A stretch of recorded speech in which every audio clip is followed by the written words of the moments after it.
Assalamualaikum warahmatullahi wabarakatuh. Salam literasi.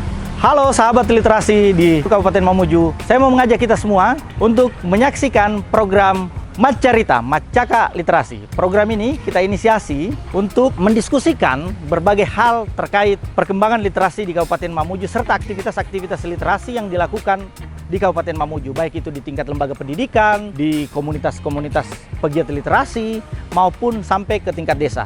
Untuk itu saya berharap kepada kita semua di Kabupaten Mamuju untuk memberi supporting, menyaksikan program Macarita di kanal YouTube Dinas Perpustakaan dan Kearsipan Kabupaten Mamuju. Salam literasi dan panjang umur semua kebaikan. Assalamualaikum warahmatullahi wabarakatuh dan selamat siang untuk teman-teman. Karena kita tag-nya siang, kita ucapkan selamat siang.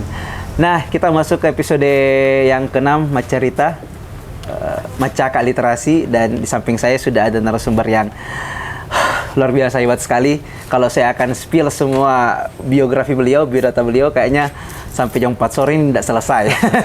Nah, di samping saya sudah ada Fikram, salah seorang bankir, dia pegawai bank ya. Tetapi juga punya background yang lain. Jadi kita tidak akan mengulas tentang bankirnya, tapi kita mengulas sisi lain dari seorang Fikram yang juga dulunya seorang pegiat literasi dan sampai sekarang berprofesi sebagai penulis. Khususnya kalau kita bicara tentang otak. Nah, edisi kali ini kita akan melihat otak bekerja. Jadi Fikram ini seorang yang mempelajari otak, atau dalam bahasa pengetahuannya kayaknya disebut sebagai neuroscience. Yes. Nah, itu pengantarnya saya, lebih lengkapnya akan dijelaskan sama beliau. Selamat siang ini, Fik. Ya, selamat siang, Kak. Siang. Assalamualaikum warahmatullahi wabarakatuh. Waalaikumsalam warahmatullahi wabarakatuh. Sehat, Fikri? Selalu cerah ceria. Sehat. Iya.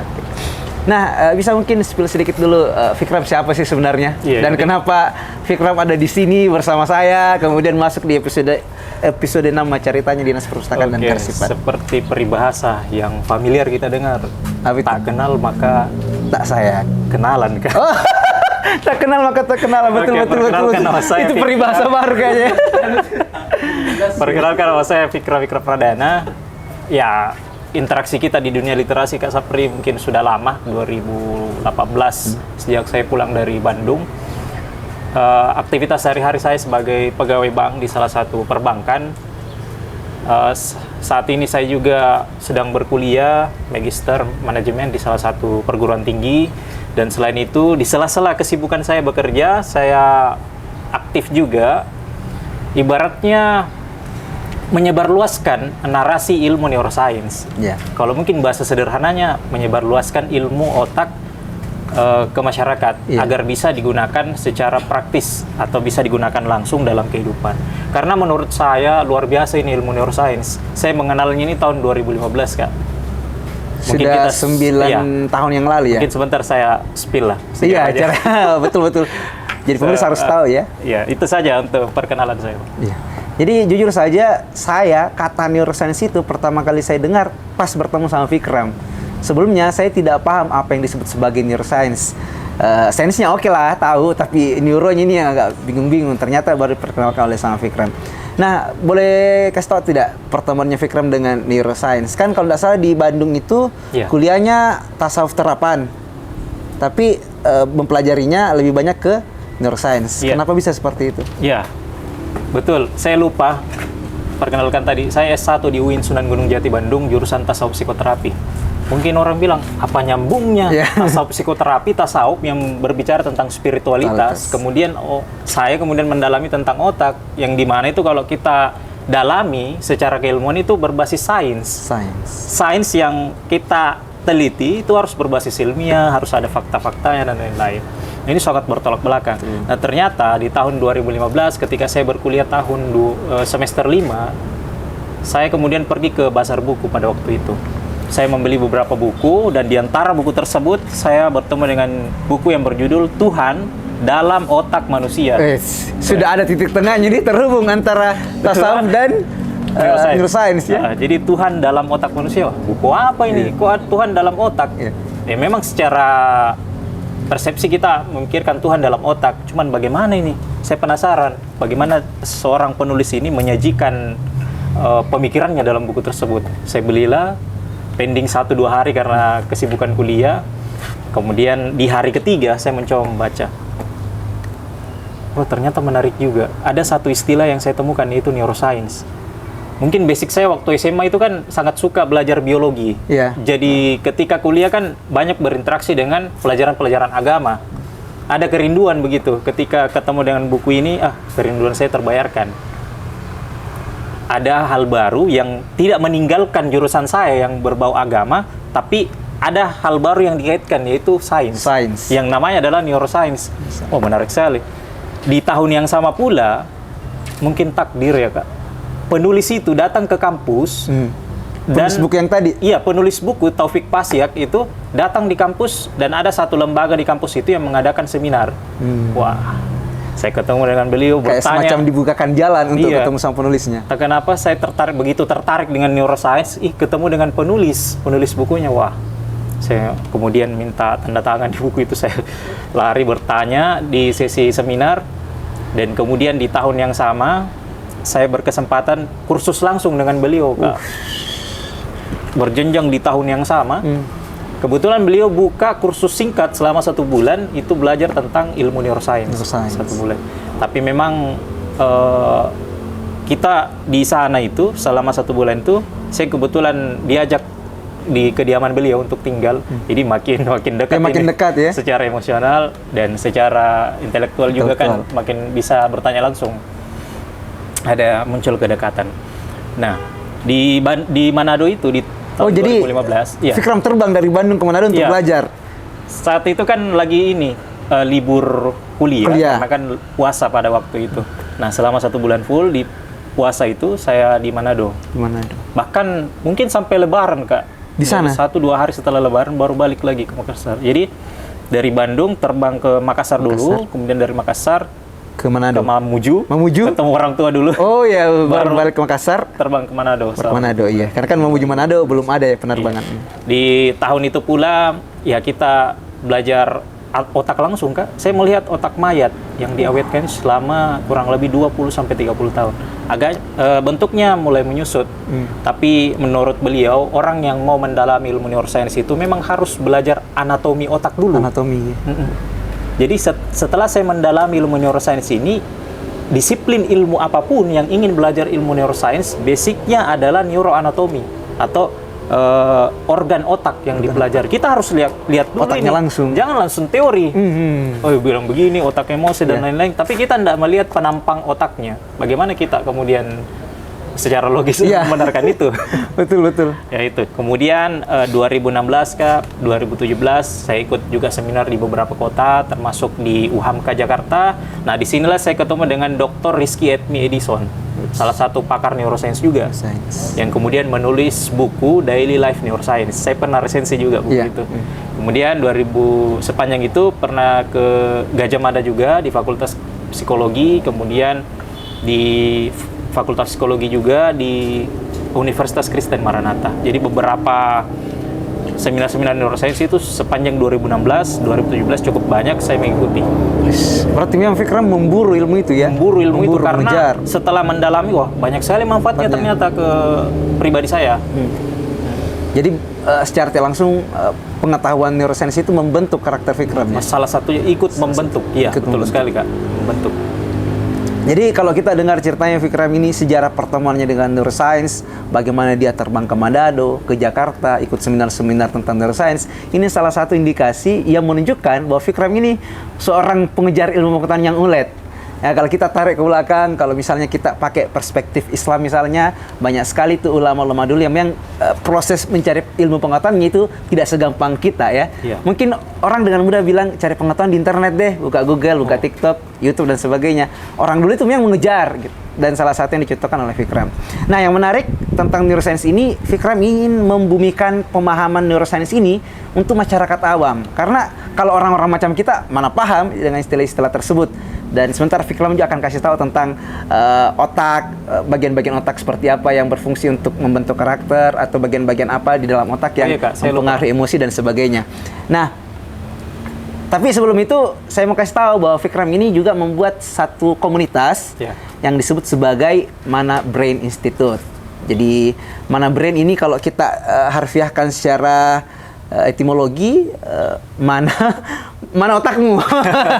Itu pelesetannya ya, mana otak, mana brain. Tapi bukan itu ya. Nanti dijelaskan sama Fikram. Apa sih Mana Brain Institute? Mana Brain sebenarnya singkatan dari Manakara Brain. Manakara Brain. Coba iya. memperkenalkan bahwa ilmu yang semahal ini, ilmu yang mungkin lagi maju di dunia barat itu bisa juga loh dibicarakan secara lokal di Mamuju. Saya memulai itu. Mana Brain sendiri saya ciptakan berdasarkan amanat dari Dr. Taufik Pasiak.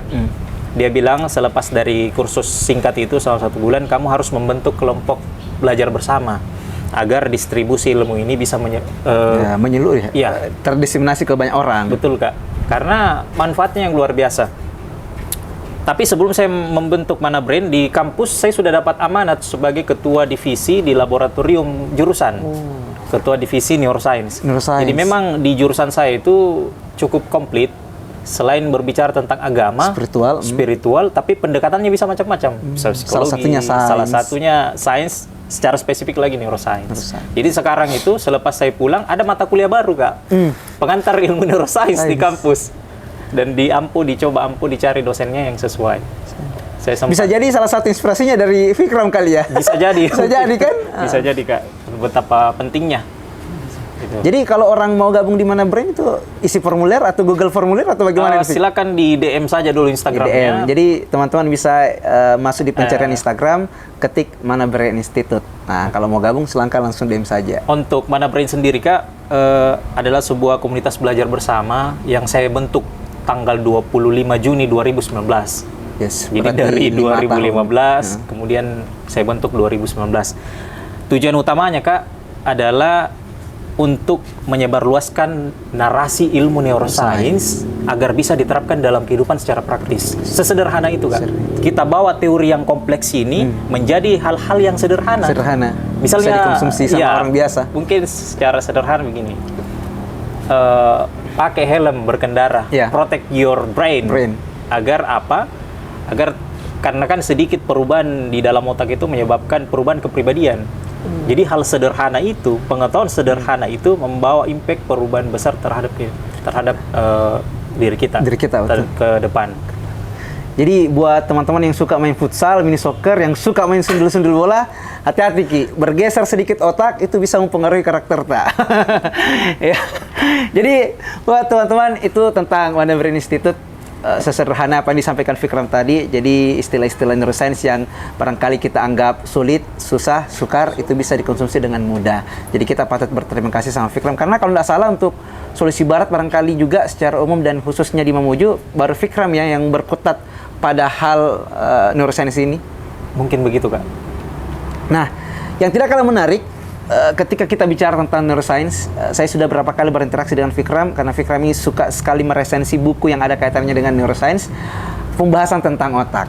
Jadi buat teman-teman ini kalau bicara tentang otak, pasti bingung. Kalau teman-teman pernah dengar lagunya Amigdala, nah itu amigdala satu hal yang penting di dalam otak kita. Jadi tidak berlama-lama lagi kita mau dengar dulu ini istilah-istilah otak atau bagaimana sih cara kerja otak. Saya potong sedikit, dan kenapa misalnya ada orang yang dalam tanda kutip gangguan jiwa, bagaimana kondisi otaknya. Oke deh. Pertama saya mau jabarkan dulu apa itu neuroscience. Karena kan kalau kita tidak berbasis pada kita nggak ngerti apa sih barang apa ini sebenarnya. Mungkin kita lebih familiar dengan nama neuralgin Kak ya. Neuralgin. Oh, obat ya? Neuralgin. Iya. Neuroscience itu agak asing, tapi neuralgin itu agak familiar. Tapi depannya sama Ji. Sama neuro. Ya. Kalau neuro itu kan bahasa Latin yang artinya saraf, sel saraf. Jadi neuroscience. Neuro itu sel saraf, sains itu ilmu. Secara etimologi artinya adalah ilmu yang pelajari tentang sel saraf. Sel saraf yang ada pada otak. Cuman kesini familiar kita kenal sebagai ilmu yang mempelajari tentang otak. Khususnya otak manusia. Secara medis dan non medis. Kalau kita kemudian belajar lebih dalam lagi tentang neuroscience, kita akan ketemu dengan istilah neurologi. Neurologi apalagi tuh?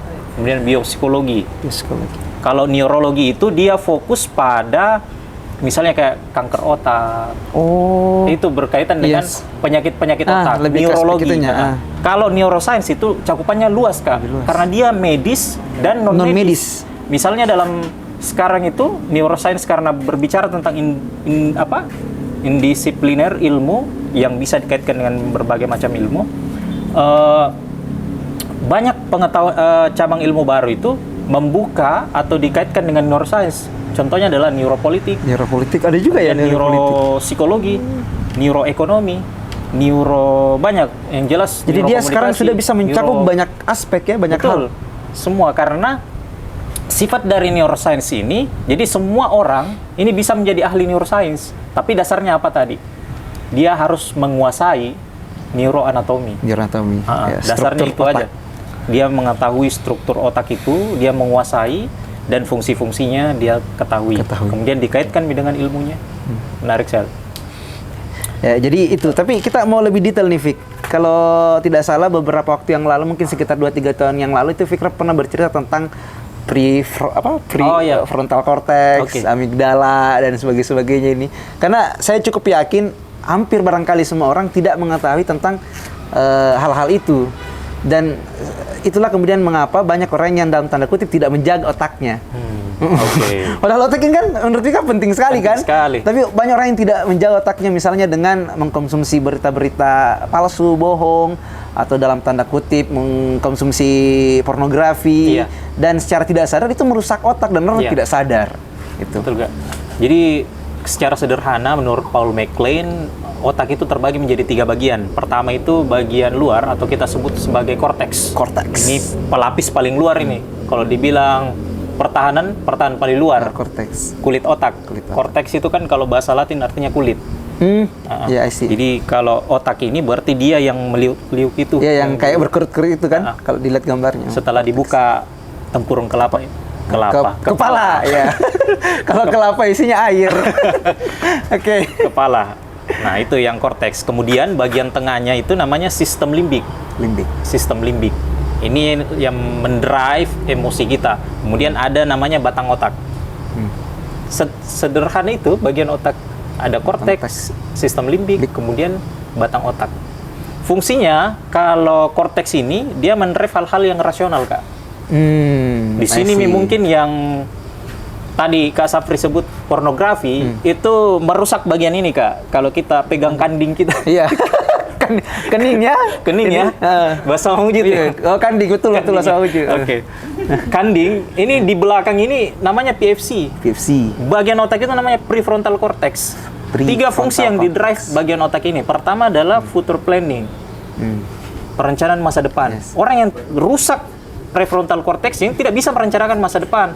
Dia bingung mau kemana ini ke depan, mau kerja di mana. Dia juga bingung mau pilih jodoh siapa ini di antara banyaknya pilihan. Itu rusak prefrontal cemas dan sebagainya. Pantas saja biasa banyak orang yang saya temukan ketika dia pusing dia hantamkan kepalanya ke yang di depan itu. Karena ternyata tidak berfungsi.